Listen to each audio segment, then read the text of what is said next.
Hello and welcome to Learn with Hema's class. My dear students, in this video I shall be providing you the solutions from Evergreen Workbook of Treasure Chest and poem A Considerable Speck. This video is for class 10 ICSE board. Before going ahead, one small request that if you are not a subscriber to my channel, please do subscribe to my channel, that is to Learn with Hema, and also to share my videos with your friends. If you like the video, do not forget to hit the like button and you can put your comments in the comment box.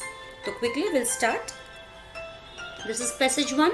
A speck that would have been beneath my sight, on any but a paper sheet so white, set off across what I had written there, to stop it with a period of ink. So here the questions are, what is a speck? What did it turn it to be? Answer. A speck is a small piece of dirt. In the poem, it turns out to be the mental ability to create poetry. Second question. What had the poet been doing? What does the last line here tell you in this context? Answer. The poet had been writing something. The last line indicates that he had raised his pen to put full stop or an end to the sentence he was writing. I hope children you are aware how to underline the keywords. Do not forget to underline the keywords in your answers while you write your exam paper. So here, what had the poet been doing? So been writing something, you can underline over here. And what does the last line here tell you in the context? That is, he had raised his pen to put a full stop or an end to the sentence he was writing. This much you can underline. Next, what do you mean by idly poised my pen? So the words idly poised my pen indicate that the writer had put the pen in his hand in an ideal position to mark a full stop. So here you can underline put the pen in his hand in an ideal position to mark full stop. What did the poet observe about the mite later in the context? The poet later observed that the mite was not just a small piece of dirt, it was something lively and full of intelligence. So this is what you can say, observe about that. It was not just a small piece of dirt, and then you can also underline it was something lively and full of intelligence. Why did the poet spare the mite? Answer. The poet did not kill the mite because he took it as something lively and with a mind of its own. So you can underline he took it as something lively and with a mind of its own. This can be underlined. Passage 2. When something strange about it made me think.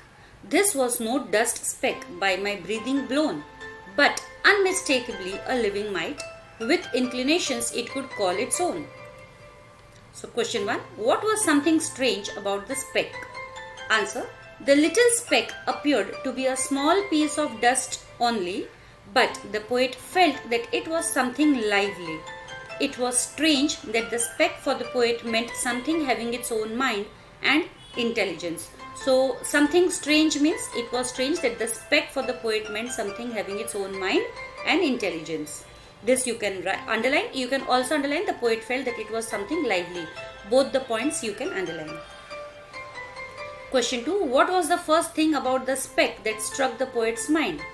The first thing that struck the poet about the speck was that it was a living mite and it had its own ability to move around and even think. So what was the first thing? That it was a living mite. Okay, it struck the poet's mind and also it had its own ability. So you can underline a living mite as well as its own ability to move around and even think. Third question, the mite had its own inclinations. Explain in the context. Okay, the poet was writing something when he noticed a small particle of dust. Later he realized that it was something having its own life and ability to think. In the given context, it implies that the poet's own creative ability. Here the poet's own creative ability is understood. So the poet's own creative ability can be underlined here. In what way did the mite reach the inked portion of the sheet of paper? Answer. The mite reached the inked portion of the paper without anyone's help. So you can underline without anyone's help. It just landed there after it had gone across the sheet of paper, still unwritten. What was it that refrained the poet from killing the mite? The feeling that the mite had its own mind, which could think like a living organism, refrained the poet from killing the mite. So the first part, the feeling that the mite had its own mind which could think like a living organism, this you can underline for the answer. So passage 3, It paused as with suspicion of my pen and then came racing wildly on again to where my manuscript was not yet dry, then paused again and either drank or smelt with loathing, for again it turned to fly. Question 1. When did the poet notice the reality of the speck on his page? Answer. The poet noticed the mite racing wildly to the place where his manuscript was kept. It went away and came back again. It brought the reality of the speck to the poet that the mite was nothing else but his own creative ability. So, when did the poet notice the reality? So that the mite racing wildly to the place where his manuscript was kept. So, this is the main answer which you can underline. Question 2. What is the significance of the word suspicion in line 1 here? Answer.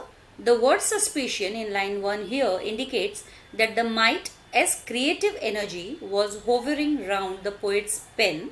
In this situation, suspicion suggests that the mite as creativity was perhaps confirming the poet's proper use of his abilities to write poetry. So in this last entire suspicion suggests till the write poetry, you can underline as your keyword. Question 3. How did the mite seem to drink or smell the ink? Answer. The mite seemed to drink or smell the ink with a sense of dislike, that is loathing. So you can underline a sense of dislike or loathing or both. Question 4. What is a manuscript? How would it be dry? Answer. A manuscript is a handwritten or unpublished copy of a writing. It would dry as and when the ink on the pages does not remain wet. So manuscript is a handwritten or unpublished copy of a writing. You can underline this thing, and it would be dry as and when the ink on the page does not remain wet. That is you can underline. What did it do in terror? Answer. The mite drank a little ink and turned to fly away in terror. Passage 4. Plainly with an intelligence I dealt, it seemed too tiny to have room for feet. You must have had a set of them complete to express how much it didn't want to die. It ran with terror and with cunning crept. It faltered. I could see it hesitate. Question 1. What do you mean by an intelligence in line 1? Why does the poet assert this? Answer. An intelligence here means independent faculty to think. So you can underline independent faculty to think. The poet asserts this to highlight that the mite he is talking about has special significance and value for him.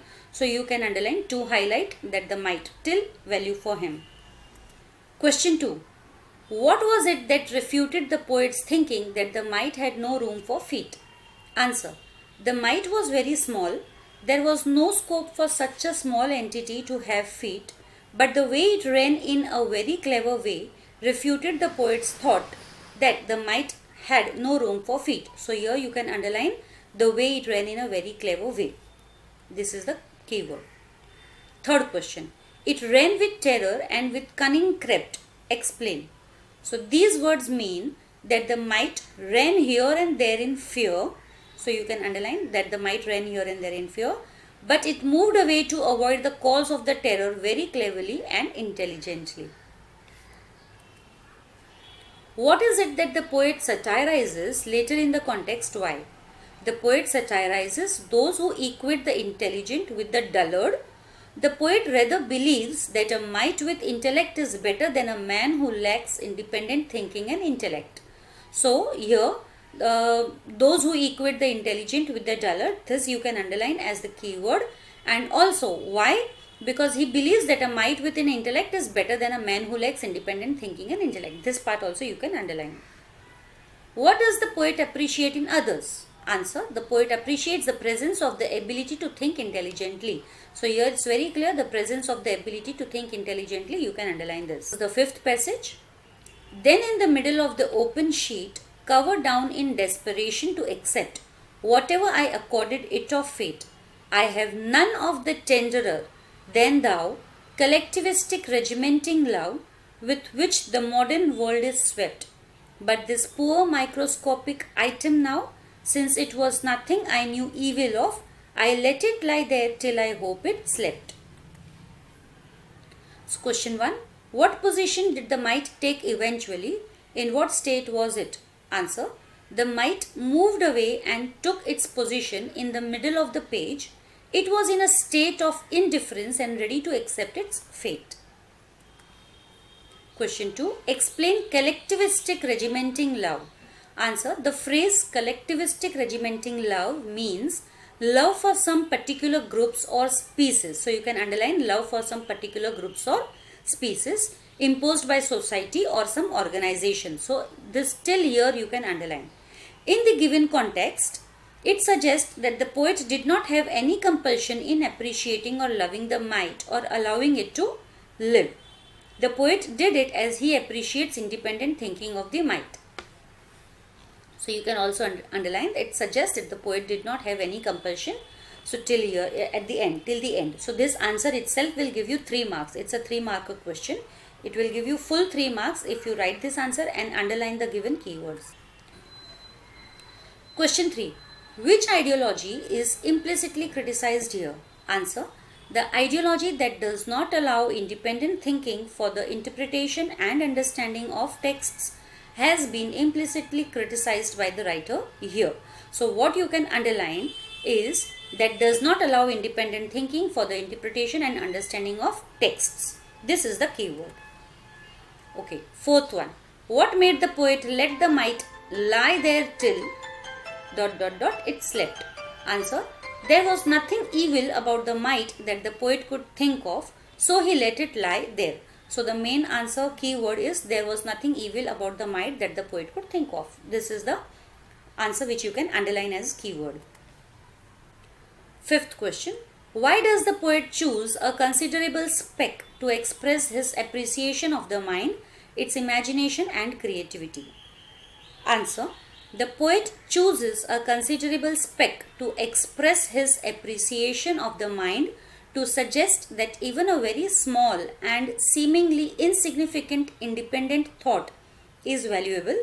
A little speck turns out to be considerable and valuable.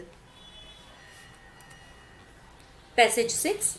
I have a mind myself and recognize, mind when I meet with it in any guise, no one can know how glad I am to find on any sheet the least display of mine.